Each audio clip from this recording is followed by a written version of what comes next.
Selamat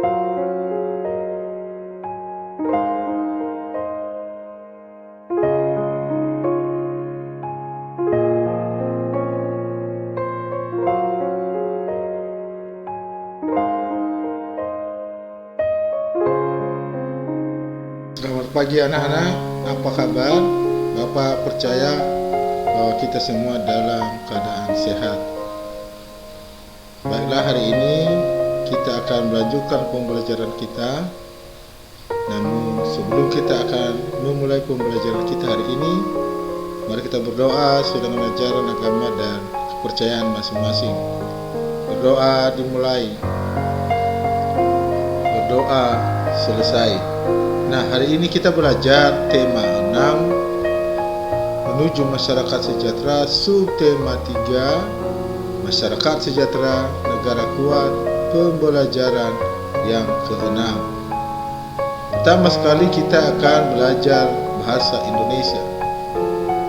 Kita belajar tentang menyimpulkan isi teks. Setiap teks memiliki gagasan utama. Gagasan utama bisa terletak di awal, di tengah, atau di akhir. Kita dapat memperkirakan isi teks non-fiksi dengan membaca judulnya. Kemudian, kita dapat menuliskan perbandingan dari teks yang sudah dibaca. Kita dapat menyimpulkan sebuah teks non-fiksi setelah menulis perbandingannya.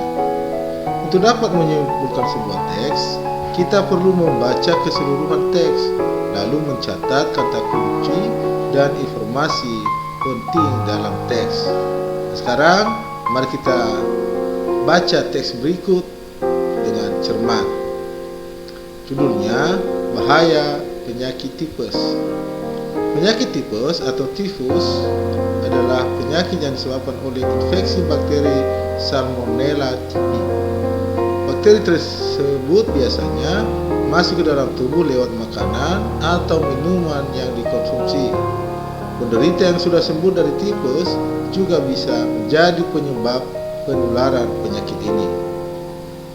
Dengan begitu, seseorang bisa saja terkena infeksi kuman tersebut apabila mengonsumsi makanan yang disediakan oleh seorang karir atau pembawa penyakit tipes.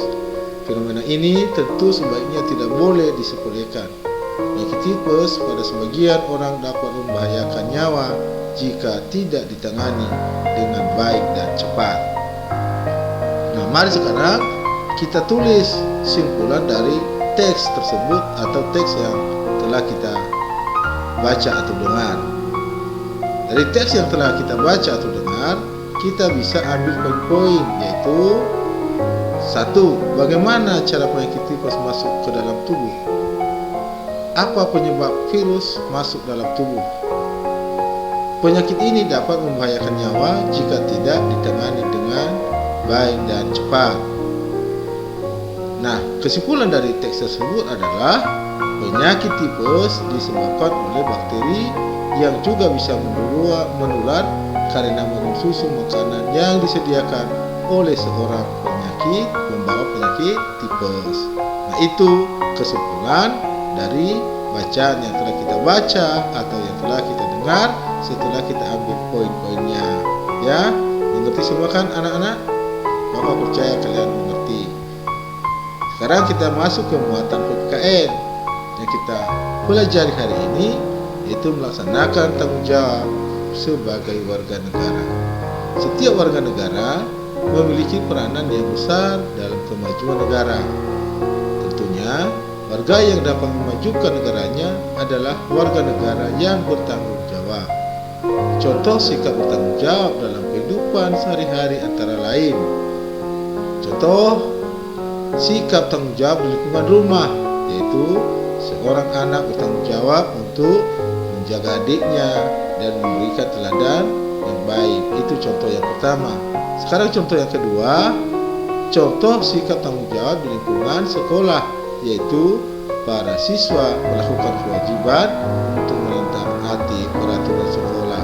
Contoh yang ketiga, yaitu contoh sikap tanggung jawab di lingkungan masyarakat, yaitu setiap anggota masyarakat bertanggung jawab atas kebersihan lingkungan hidup di sekitarnya. Nah, demikian anak-anak yang menjadi tanggung jawab kita sebagai warga negara. Sekarang kita masuk ke muatan SBDP. Hari ini kita belajar tentang langkah-langkah membuat poster. Yang pertama, masih ingatkah bagaimana kriteria poster yang baik? Maka percaya kita masih ingat. Poster yang baik memiliki kriteria sebagai berikut. 1. Bahasa yang digunakan mudah dipahami serta diingat oleh pembaca. Yang kedua, tulisan harus jelas agar mudah terbaca oleh pembaca. 3. Peletakan judul poster harus tepat agar mudah terbaca. 4. Penulisan waktu dan tanggal kegiatan berlangsung harus jelas. Yang kelima, pemilihan warna tulisan dengan warna dasar poster harus tepat. Jangan sampai warna bertabrakan, akhirnya tulisan tidak terbaca. Gunakan warna tulisan yang mencolok agar lebih terlihat.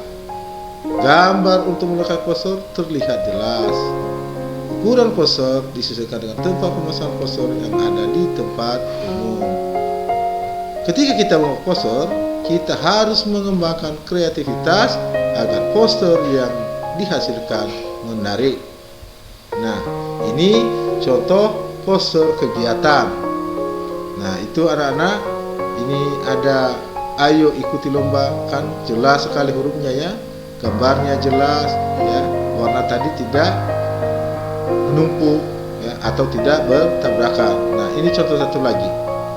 Nah, ya jelas warnanya. Jadi kalau kalian buat poster seperti ini contohnya harus jelas. Nah, demikian anak-anak pembelajaran kita hari ini. Nah, sekarang kita masuk ke tugas. Yang pertama, baca halaman 117 sampai 126. Yang kedua, kerjakan halaman 119 ayo berlatih, 120 juga ayo berlatih, 121 sampai 122 ayo mengamati, dan 125 ayo bereaksi.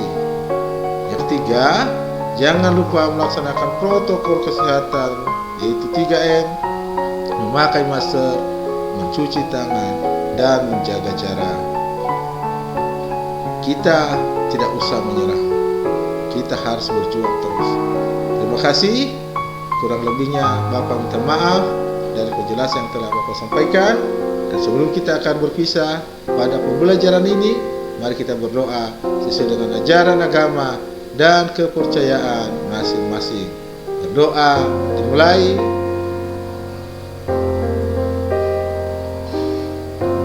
Berdoa selesai. Terima kasih. Sampai ketemu pada pembelajaran berikutnya. Ingat pesan ibu, pakai